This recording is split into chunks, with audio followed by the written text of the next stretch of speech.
प्रत्येक कार्य करते समय जागरूक रहो, प्रत्येक काम में सोच विचार से काम लो, हर विषय में अप्रमादी और उत्साही रहो। 2 यही बौद्ध जीवन मार्ग है। 3 जो कुछ हम है, ये सब कुछ हमारे विचारों का ही परिणाम है, ये हमारे विचारों पर ही आधारित है, ये हमारे विचारों में ही निर्मित है। यदि आदमी बुरे विचारों से कुछ बोलता या करता है तो वह दुख भोगता है, यदि आदमी पवित्र विचार से कुछ भी बोलता या करता है तो उसे सुख मिलता है, इसलिए पवित्र विचार महत्वपूर्ण है।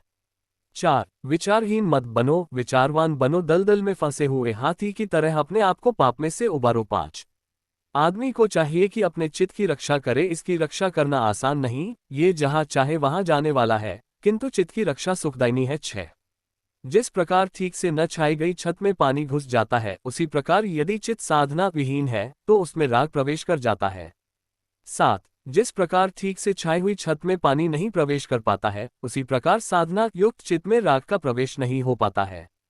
8 पहले तो यह चित्त जहां चाहे वहां गया, लेकिन अब ये इस चित्त को वैसे ही काबू में रखूंगा जैसे अंकुशधारी हटवान मस्त हाथी को।